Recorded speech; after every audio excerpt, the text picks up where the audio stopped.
vivons une époque difficile au moment où nos forces armées mènent une opération spéciale en Ukraine et dans le Donbass. Et je vous rappelle que dès le début, le matin du 24 février, nous avions annoncé officiellement, publiquement, les objectifs de la Russie dans cette mission. C'est aider le peuple du Donbass qui, pendant 8 ans, a été l'objet de blocades, de blocus, de bombardements, d'attentats, et ce qui a provoqué un véritable génocide. Simplement pour le fait qu'ils voulaient que leurs droits élémentaires soient respectés, parler dans la langue de leurs ancêtres, élever leurs enfants tels qu'ils le voulaient. Et les autorités de Kiev non seulement ignoraient et sabotaient la mise en œuvre des accords de Minsk pour régler cette question, mais l'année dernière, publiquement, ils ont même refusé de les mettre en œuvre. Et ils ont activé les démarches d'intégration de l'OTAN avec même la volonté de restaurer une puissance nucléaire. Et cela est une véritable menace à court et à moyen terme pour l'international, parce que si l'Ukraine avait effectivement une arme de destruction massive, elle aurait pu viser la Russie. En Ukraine, il y avait aussi un réseau de laboratoires chimiques qui mettaient en œuvre des programmes d'expérience et de recherche scientifique sur le choléra, la fièvre porcine, le coronavirus, et le secret de ces laboratoires cherche aujourd'hui à être caché, mais nous avons des renseignements très précis sur le fait qu'à proximité immédiate des frontières de la Fédération de Russie, des armes pouvaient être mises au point, et malgré nos avertissements réguliers sur la menace que cela présentait directement pour la police, l'Ukraine et ses protecteurs ont caché cela de façon tout à fait cynique. Ils ont ignoré nos avertissements. Donc, toutes les voies diplomatiques ont été épuisées et nous n'avions plus d'autre solution pour régler cette situation de façon pacifique. Et ce n'est pas notre faute, mais nous avons été donc contraints d'entreprendre cette opération spéciale et nos troupes ont été envoyées près de Kiev et dans d'autres territoires de l'Ukraine, non pas pour l'envahir, mais dans des objectifs qui ont été clairement énoncés le 24 février.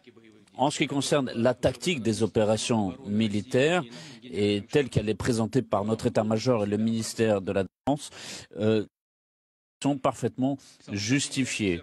Nos soldats, nos officiers font preuve d'héroïsme, ils font tout ce qui est possible pour éviter des pertes dans la population civile des villes ukrainiennes. Et je tiens à dire aussi, pour la première fois, dès le début de cette opération dans le Donbass, les autorités de Kiev, pour éviter une effusion de sang, ont reçu une proposition de retirer leurs troupes.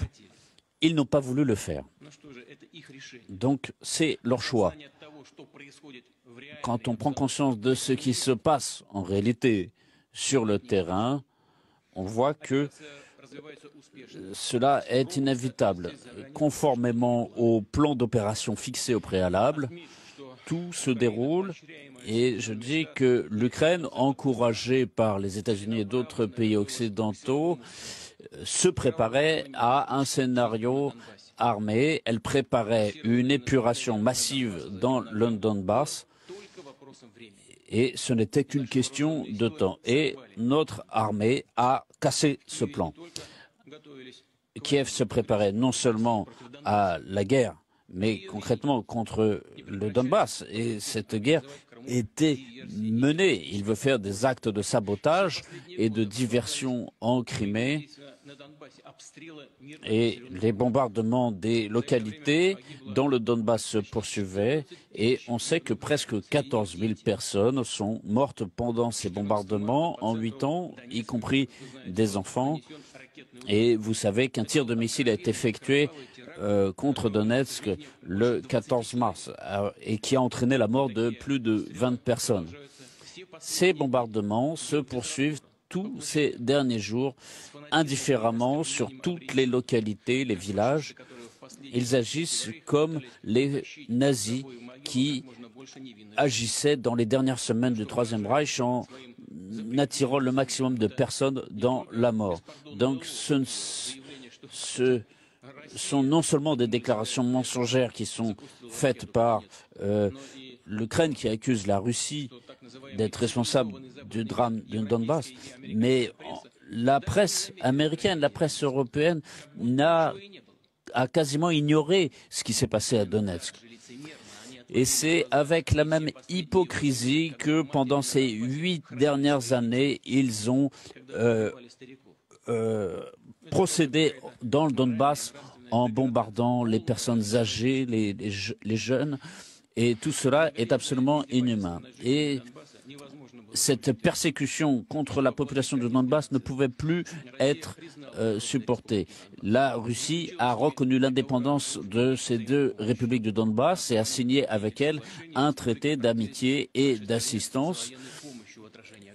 Et ces pays, ces nouvelles républiques ont demandé une aide militaire que nous avons apportée immédiatement et nous n'avions pas le droit d'agir autrement. Ce que je tiens à souligner ici, j'attire votre attention là-dessus, c'est que si nos troupes avaient opéré uniquement sur le territoire de Donbass, cette solution n'aurait pas été définitive. Cela n'aurait pas éliminé la menace qui se présente pour la Russie. Mais au contraire, je pense que le long de la frontière du Donbass, les bombardements auraient continué. C'est-à-dire que le conflit armé n'aurait fait que se prolonger dans cette hystérie du régime de Kiev. Et je pense que les autorités de Kiev auraient été encore plus agressives. Donc, nous aurions mis devant le fait accompli que les forces offensive de l'OTAN aurait été juste aux frontières de la Russie. Et pour assurer la sécurité de notre pays, en plus de l'opération spéciale et de tous les objectifs qui ont été fixés, nous assurons la sécurité de la Russie et de notre peuple. Et nous n'admettrons jamais que l'Ukraine puisse servir de base de lancement d'agression contre la Russie. Et c'est essentiel pour la Russie, pour notre avenir, que le statut de neutralité, la démilitarisation et la dénazification de l'Ukraine, et qui sont aujourd'hui au cœur des négociations de paix, se poursuivent. Donc, cette opération se poursuit actuellement et nous cherchons toute possibilité pour préserver la vie des gens. Mais, de nouveau, nous sommes convaincus que le régime de Kiev et ses patrons occidentaux qui ont incité cette campagne anti-russe, en réalité, pour eux, le sort de la population ukrainienne leur est absolument indifférent. Les néo-nazis et leurs groupes criminels provoquent aujourd'hui une catastrophe humanitaire et pour nous, il est évident que les patrons occidentaux incitent les autorités de Kiev à poursuivre cette effusion de sang en livrant de nouveau des armes et en apportant aussi une autre aide, en envoyant des mercenaires, des conseillers militaires. Et en plus, il y a aussi tous les instruments de sanctions économiques, industrielles, financières qui sont adressés contre la Russie. Et aujourd'hui, il provoque une perte d'emploi, une hausse des prix chez eux-mêmes. Donc, il ne faut pas accuser les autres et rejeter la faute ici sur la Russie. On essaye actuellement de vous convaincre que toutes vos difficultés sont le résultat des actions de la Russie. Ce qu'on vous prend votre argent pour lutter, pour mener cette guerre.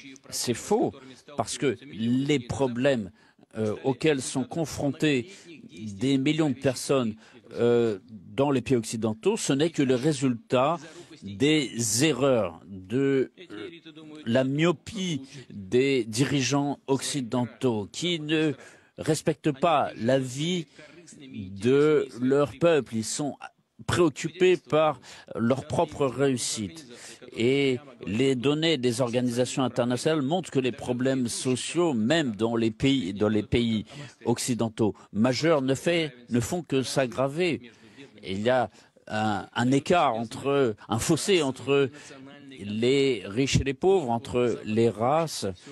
La société occidentale s'écroule actuellement.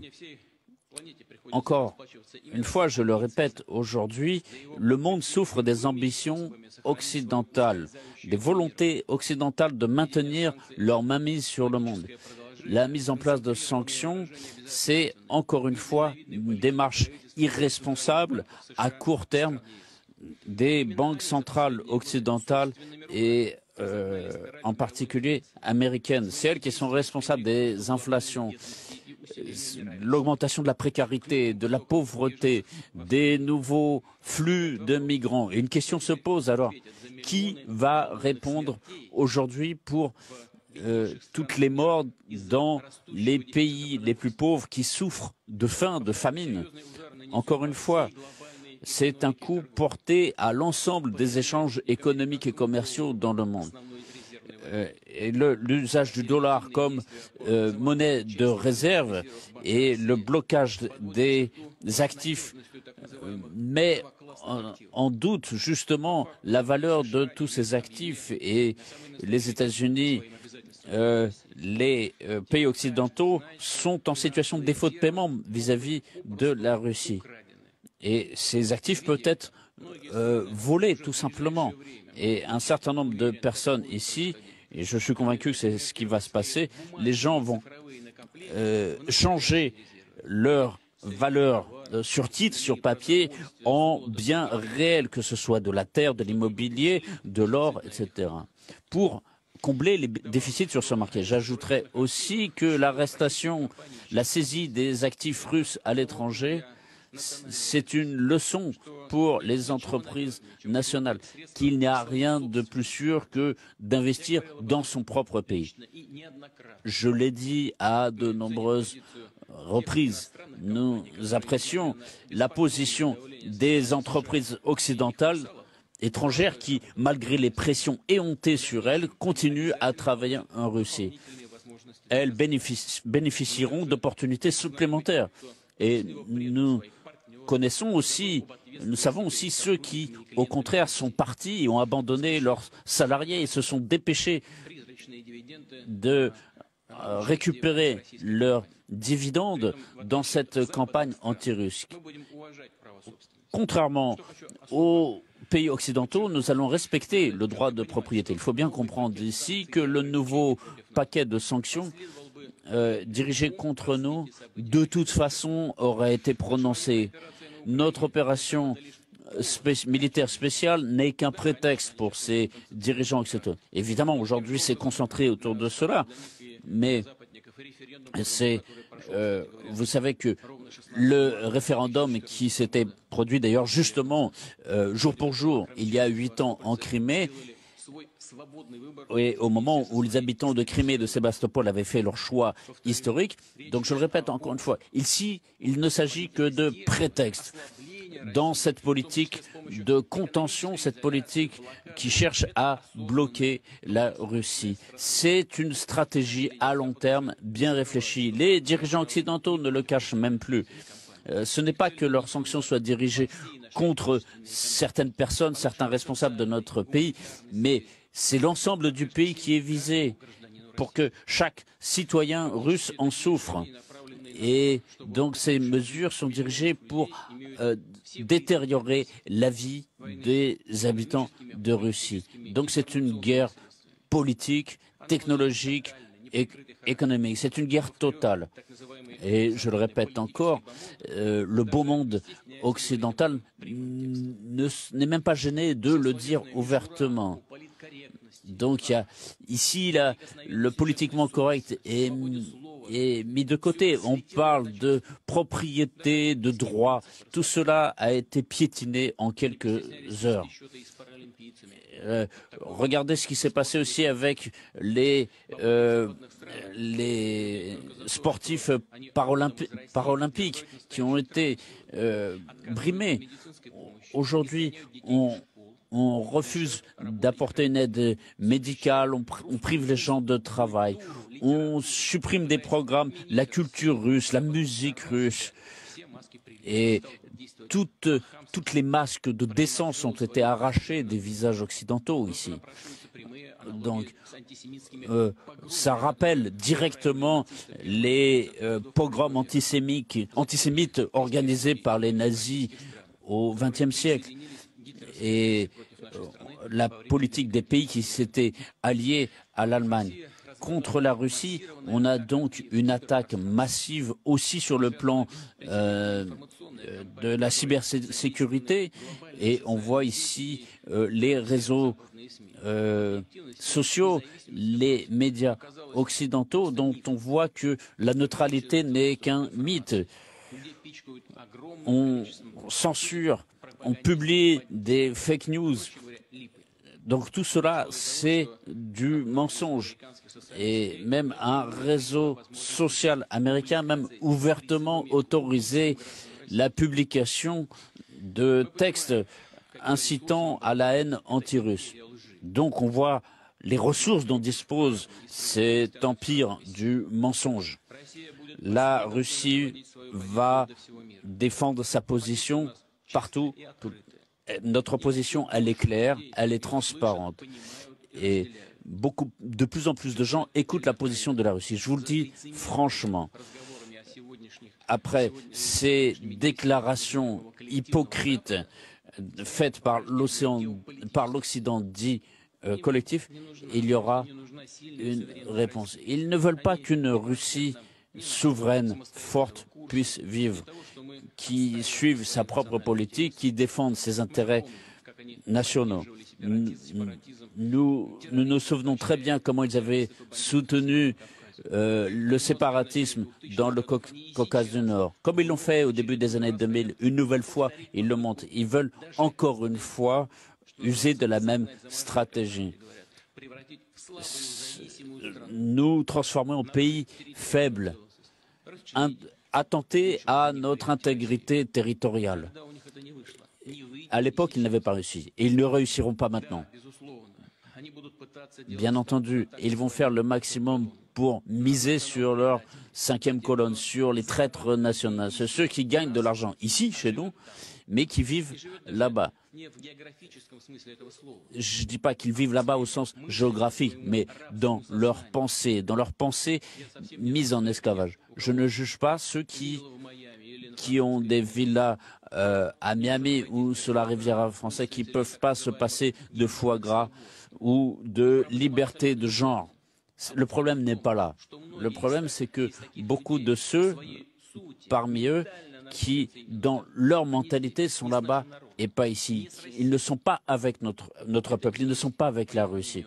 Et selon eux, c'est là leur, selon eux, appartenance à une race supérieure. Ils sont prêts à vendre leur patrie pour appartenir à cette caste élevée.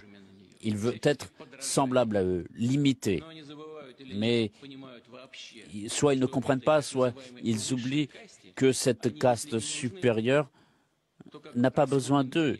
Ils ne sont que du consommable pour eux, pour porter atteinte à notre peuple. L'Occident collectif cherche à diviser notre société, à jouer sur les pertes militaires, sur les conséquences des sanctions économiques, à provoquer des conflits sociaux pour parvenir à leur but. Donc c'est une destruction de la Russie qu'ils ont entreprise. Mais tout peuple, et surtout le peuple russe, sera toujours distingué des les véritables patriotes des traîtres. Je suis convaincu que cet assainissement de la société ne pourra que renforcer notre pays. Notre solidarité, notre cohésion permettront de répondre à tout défi. Encore une fois, l'Occident collectif cherche à satisfaire uniquement ses intérêts. Il est prêt à tout acheter, à tout vendre pour se défendre. Mais ils connaissent mal notre histoire, l'histoire de notre peuple. Oui, beaucoup de pays dans le monde ont consenti au fait de vivre le dos courbé et de renoncer à leur souveraineté. Beaucoup de pays vivent ainsi, malheureusement en Europe aussi. Mais la Russie ne vivra jamais dans un tel état d'humiliation.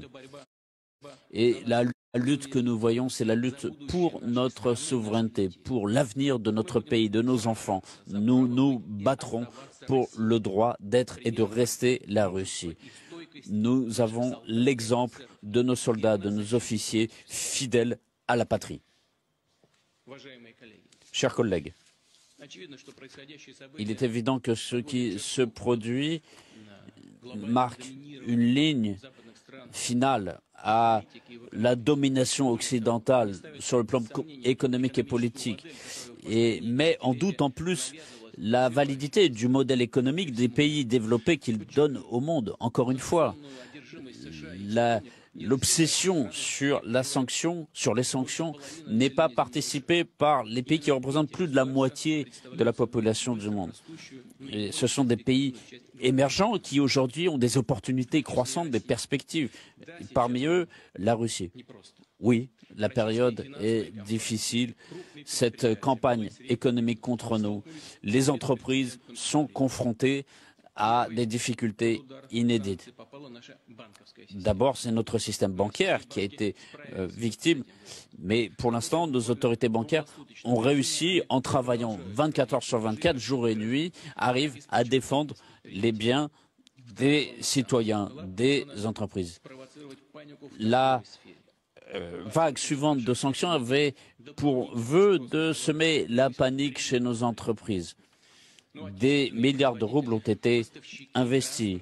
Les fournisseurs, les entreprises logistiques ont fait le maximum pour éviter des déficits au niveau du commerce de détail. Et je tiens à remercier les entreprises et leurs salariés au secteur bancaire qui, ici en Russie, non seulement réagissent de façon efficace aux sanctions, mais en plus fixent les bases pour la poursuite du développement économique de notre pays. Et je tiens aussi à remercier le gouvernement, la Banque centrale et les autorités régionales. Dans les conditions difficiles que nous connaissons aujourd'hui, vous répondez de façon responsable aux défis. Il est évident que cette blitzkrieg économique contre notre pays a été un échec et nous verrons probablement un renforcement de cette pression sur notre pays. Mais nous surmonterons aussi ces difficultés. L'économie russe va s'adapter à ces nouvelles réalités.